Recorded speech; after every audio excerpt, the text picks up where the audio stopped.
Hello guys, welcome to my next video. And हमने जो है 4 चैप्टर पहले ही कवर कर चुके हैं हम साइंस के। This is the 5th chapter of science NCERT of class 6th, separation of substances. ठीक है, अब शुरू करते हैं। मैंने आपको बताया था मैं इंपॉर्टेंट चीज़ें बताती हूँ। बाकी इंट्रोडक्शन तो आप भी पढ़ सकते हैं, आपको समझ आ जाएगा। ये जो मेरी वीडियोज़ है ना साइंस की, वो एग्ज़ाम पॉइंट ऑफ व्यू से बहुत अच्छी है। तो there are instances when we notice a substance being separated from a mixture of material। जब हमारे पास ऐसी बहुत सी चीज़ें आती हैं, जब हम देखते हैं कि हम किसी भी सब्सटेंस को किसी मिक्सचर से अलग कर रहे हैं, ठीक है, लाइक हम टी लीव्स को अलग कर रहे हैं। जब हम टी बनाते हैं तो हम उसको स्ट्रेनर से टी लीव्स को अलग कर देते हैं, हम उन टी लीव्स को नहीं पीते हैं, ठीक है। Now perhaps you might have eaten salted dahi और poha, this is not all important. Now अब इसमें आता है कि जब हम बड़ी बड़ी चीज़ों को अलग कर सकते हैं, जैसे कि हम टी लीव्स को अलग कर देते हैं और हम जो भी हमें बड़ी चीज़ दिखती है हम उसको अलग कर देते हैं। पर अगर ऐसा हो कि हम पोहा खा रहे हैं और हमें उसके अंदर से सॉल्ट अलग करना पड़ जाए, तो हम वो डेफिनेटली नहीं कर सकते हैं, क्योंकि सॉल्ट एक बहुत छोटी चीज़ है पोहे के लिए और हम बिल्कुल नहीं कर सकते हैं उसको अलग। और हमें वहीं चिलीज अलग करनी हो तो हम कर ही देते हैं, ठीक है। सो this activity is not all important. Now we'll do this. We see that before we use a substance, यहाँ से पढ़ते हैं। हम देखते हैं कि जब भी हम किसी सब्सटेंस को यूज़ करते हैं तो हम देखते हैं कि हम उसमें से हार्मफुल जितने भी कंपोनेंट्स हैं वो निकाल दें, जिससे कि हमें वो खाने ना पड़े। जो इस टेबल में दिया है ना, टेबल में यही सब दिया है कि हम किसी चीज़ को सेपरेट क्यों करते हैं। ओके, हम कोशिश करते हैं कि हम उनको निकाल दें जितने भी हमारे पास हार्मफुल सब्सटेंसेस हैं, चाहे वो लिक्विड हो या सॉलिड हो या गैस हो, या फिर उस सब्सटेंस का कितना ही बड़ा साइज़ हो, हम उसको निकालने की पूरी कोशिश करते हैं। अब हम ऐसे ही बहुत सारी चीज़ें आती हैं जिसको हमें सेपरेट करना पड़ता है। So these all come under methods of separation, कि हम उनको कैसे सेपरेट करते हैं। Now first method is hand picking. इस चैप्टर में आपके बस मेथड्स ऑफ सेपरेशन में मेथड्स ही दिए हैं एक्चुअली, कि हम किसी भी चीज़ को कैसे सेपरेट कर सकते हैं। So first method is hand picking. Hand picking क्या होती है? आप देखो, जब भी आप ये एक्टिविटी में दिया है कि हम अगर कभी भी कोई ग्रेन का पैकेट लाएं और हम उस ग्रेन को पूरा बिखेर के उसमें से हम स्टोन्स या फिर हस्क, या फिर हम देखें कि इसमें कोई और ग्रेन पड़ी है, हम उसको अलग करें हाथ से अपने, और हम बिल्कुल प्योर ग्रेन जो हम लाए हैं हम उसको निकालें, तो this method is known as hand picking. हम अपने हाथ से अलग करें चीज़ें। This method of hand picking can be use for separating slightly larger size impurities. हम इस मेथड को लार्जर साइज इम्प्योरिटीज़ में यूज़ कर सकते हैं, like the pieces of dirt, stone, husk from wheat, rice और pulses.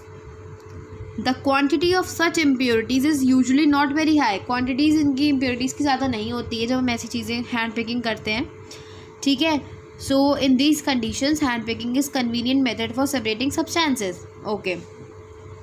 Second method is threshing. ये मेरे हिसाब से तो क्वेश्चंस आ सकते हैं कि what is hand picking, what is threshing, तो आपको आनी चाहिए। ये जो इसमें है लिखने लायक, इसमें मैं आपको जब एक्सरसाइज करवाऊंगी तब बता दूंगी क्या क्या इसमें हम लिख सकते हैं। Threshing, you might have seen bundles of wheat or paddy stalks lying in the field. आपने देखा होगा कि कभी बंडल ऑफ स्टॉक या फिर जो है डंठल बोलते हैं स्टॉक को, वो रखे होते हैं फील्ड्स में। आफ्टर जब हम हार्वेस्ट कर लेते हैं क्रॉप को, हम जो है स्टॉक्स को ड्राई करते हैं सन के सामने, बिफोर हम ग्रेन को निकालें उसके अंदर से, ठीक है। So each stalk has many grain seed attach to it.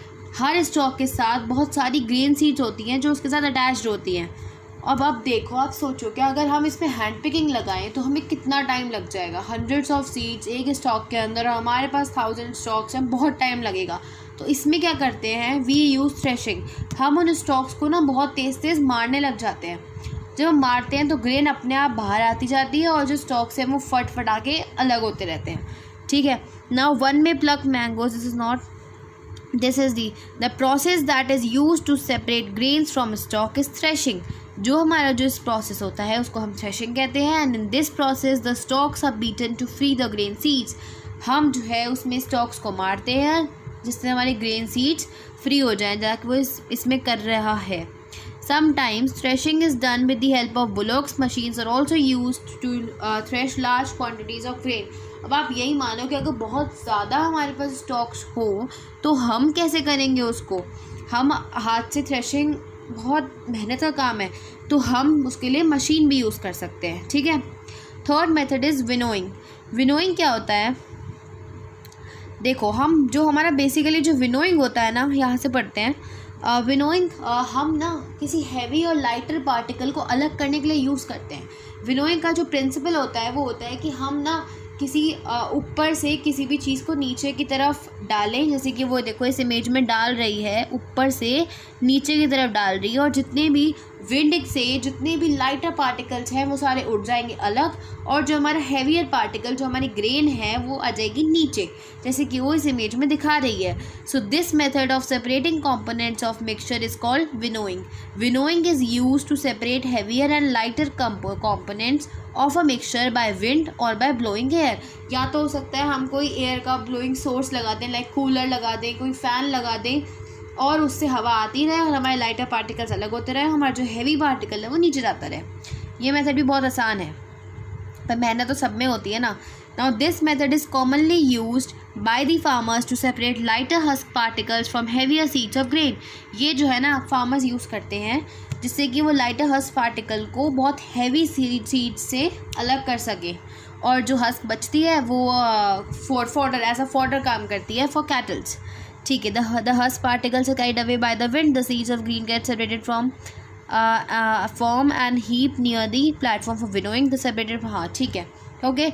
Now the fourth process is sieving. Sieving क्या होता है मैं आपको बताती हूँ। सीविंग क्या होता है, आप जैसे कभी हम जैसे कोई बाहर से सूजी मैदा लाते हैं, तो हम उसको ना एक छन्नी होती है ना जिसमें बहुत छोटे छोटे छेद होते हैं, बहुत छोटे छोटे, हम उससे उसको पहले छानते हैं। हम देखते हैं कि उसमें कोई इम्प्योरिटी तो नहीं है, लाइक कोई कीड़ा तो नहीं है, या फिर कोई स्टोन तो नहीं है, कोई हस्क पार्टिकल तो नहीं है, हम उसको पहले चेक करते हैं। That is called sieving. उससे क्या होता है, जो हमारी जो प्योर मैदा है वो नीचे आ जाएगी, और जितने भी कीड़े या फिर कोई भी हस्क पार्टिकल, कोई भी इम्प्योरिटी वो हमारी छन्नी के ऊपर रह जाएगी, ओके। तो ये होती है सीविंग। अब हम छन्नी से तो ग्रेन को नहीं छान सकते ना, इसलिए क्या होता है, in a flour mill impurities like husk and stones are removed from wheat before grinding it, ठीक है। Usually a bag full of wheat is poured in a slanting sieve। इसमें ना कंपनीज में स्लैंटिक सीव यूज़ होती है। This is the slanting sieve. इसमें जो है इसमें छेद होते हैं बहुत सारे, जो वीट को तो नीचे जाने देंगे और बाकी जितनी भी इम्प्योरिटीज़ हैं वो ऊपर रहकर इधर नीचे इकट्ठी होती रहेंगी। दिस इज़ दी स्लैंटिक सीव, यही इसमें दिया है यूजुअली, ओके। ये तो हो गया। The sieving removes pieces of stone, stock and husk that may still remain with wheat after threshing and winnowing. अगर थ्रेशिंग एंड विनोइंग हमने कर ली और उसके बाद भी कुछ इम्प्योरिटी बच गई है तो हम इससे निकाल सकते हैं, okay. Okay, this is done. Now sieving is use when components of a mixture have different sizes. जब डिफरेंट साइजेस होते हैं तब हम सीविंग यूज़ करते हैं, okay. Now sedimentation, decantation and filtration, ये भी 3 प्रोसेसेस हैं। इन 3 प्रोसेसेस में क्या होता है, जब हम कोई भी राइस वगैरह लाते हैं तो हम उसको बनाने से पहले हम वॉश करते हैं। राइस को हम भिगो के रख देते हैं, बहुत 3-4 बार पानी से वॉश करके हम रख देते हैं। हम ऐसा वॉश क्यों करते हैं, हमें बताया कि उसमें हो सकता है डर्ट पार्टिकल्स हो या कोई भी इम्प्योरिटी हो जो पानी के साथ निकल जाए, तो इसलिए हम उसको वॉश करते हैं। तो क्या होता है, देखो जब हम देखो ये देखो राइस और pulses are usually wash before cooking, हम उनको वॉश करते हैं। When you add water to these the impurities like dust and soil particles get separated. जो डस्ट और सॉइल पार्टिकल्स होते हैं वो अलग अलग हो जाते हैं। These impurities go into water which become a little muddy. हम जब पहला जो पानी होता है ना वो हमारा थोड़ा मिट्टी वाला वैसा सा हो जाता है इसी इम्प्योरिटीज़ की वजह से। नाउ व्हाट विल अब ये है कि उसमें से सिंक कौन करता है, जो हैवियर पार्टिकल होता है ऑब्वियसली वो सिंक करता है। So when the heavier component in a mixture settle downs after water is added to it the process is called sedimentation. Sedimentation क्या होता है, जब भी हम किसी चीज़ में पानी डालते हैं और उसमें से हैवी जो मटेरियल है वो सेटल हो जाए, So that process is called sedimentation.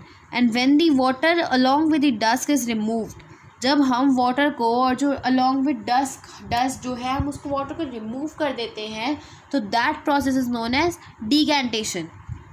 ये दोनों प्रोसेसेस हैं जो बहुत इम्पॉर्टेंट है. आप इसको ये आ सकते हैं, मैं बता रही हूँ इम्पॉर्टेंट है ये.